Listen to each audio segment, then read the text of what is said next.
रूपनगर नामक गांव में एक के बाद एक मौत होती है। यहाँ रहस्य के पीछे क्या है? कौन सी अधूरी कहानी छुपी है इस गांव में? नमस्कार दोस्तों, आज आप सुनेंगे रूपनगर की भयानक कहानियां। रूपनगर का पिशाचिनी। घने जंगलों और पहाड़ियों के बीच बसे रूपनगर के छोटे से शहर में पीढ़ी दर पीढ़ी आतंक की एक डरावनी कहानी सुनाई देती थी। इसमें एक प्राचीन बुराई, एक दुष्ट आत्मा जिसे रूपनगरेर पिशाचिनी के नाम से जाना जाता है, के बारे में बात की गई थी, जो सदियों से गांव को परेशान कर रही थी। किंवदंती है कि पिशाचिनी एक खूबसूरत महिला थी जो बहुत पहले रूपनगर में रहती थी। ऐसी अफवाह थी कि उसके पास अलौकिक आकर्षण था जो उसके रास्ते में आने वाले किसी भी पुरुष को मोहित करने में सक्षम थी।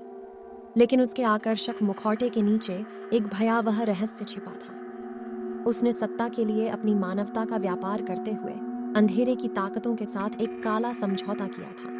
परिणाम स्वरूप वह एक प्रतिशोधी भावना में परिवर्तित हो गई, जो हमेशा के लिए रूपनगर को परेशान करने के लिए अभिशप्त हो गई।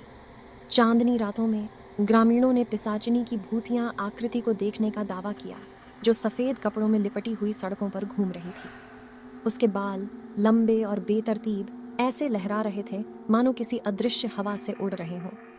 लेकिन उसकी आंखें दुःस्वप्न की तरह थीं, छेदने वाले लाल गोले जो किसी भी दुर्भाग्यशाली व्यक्ति की आत्मा में छेद कर देते थे जो उसकी नजर में आ सके।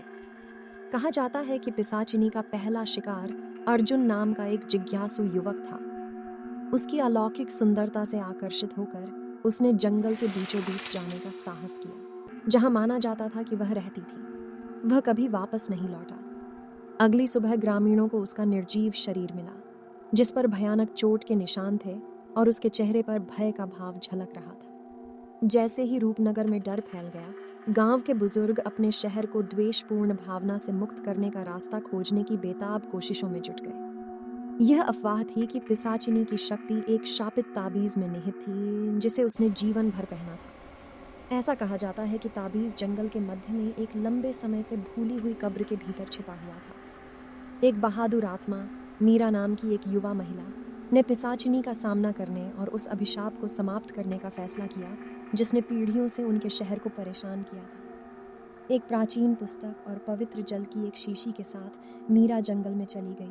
उसका दिल दृढ़ संकल्प और घबराहट के मिश्रण से धड़क रहा था। जैसे ही चंद्रमा ने जंगल पर एक भयानक चमक बिखेरी, मीरा एक ऊंचे रास्ते पर ठोकर खा गई जो उसे कब्र तक ले गया। हवा तनाव से घनी थी और पिशाचिनी की उपस्थिति की फुसफुसाहट हवा में गूंजती हुई प्रतीत हो रही थी। मीरा आगे बढ़ी, उसका संकल्प अटल था। कब्र के अंदर उसे एक अलंकृत संदूक मिला। इसके भीतर शापित ताबीज पड़ा हुआ था। इसकी काली ऊर्जा द्वेष फैला रही थी।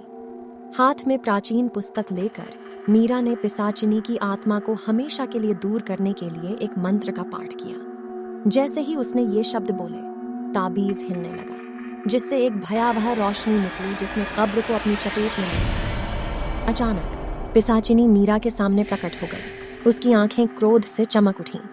चैम्बर में ठंडी हवा चली और आत्मा ने खून जमा देने वाली चीख निकाली। मीरा ने पवित्र जल की शीशी को कसकर पकड़ते हुए अपनी जमीन पकड़ ली। दृढ़ निश्चय के साथ उसने ताबीज पर पानी छिड़का, जिससे वह अनगिनत टुकड़ों में टूट गया। पिशाचिनी का विलाप और अधिक तीव्र होता गया, कब्र में गूंजता रहा।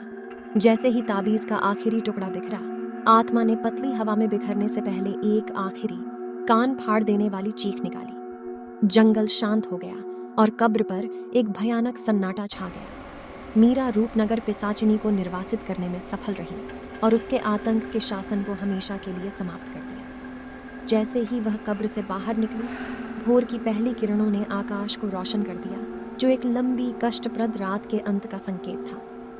उस दिन के बाद से रूपनगर को शांति का एहसास हुआ। गांव वालों ने मीरा की बहादुरी की चर्चा की। उसका नाम पिशाचिनी की कथा के साथ हमेशा के लिए जुड़ गया। और यद्यपि अतीत की भयावहता ने अपनी छाप छोड़ दी थी, शहर को इस ज्ञान में सांत्वना मिली कि साहस और दृढ़ संकल्प की रोशनी से अंधेरा दूर हो गया है। आज के लिए बस इतना ही। अगर आपको कहानी पसंद आए तो कृपया लाइक और सब्सक्राइब करें। मैं जल्द ही और नई भूतिया कहानियों के साथ वापस आऊंगा।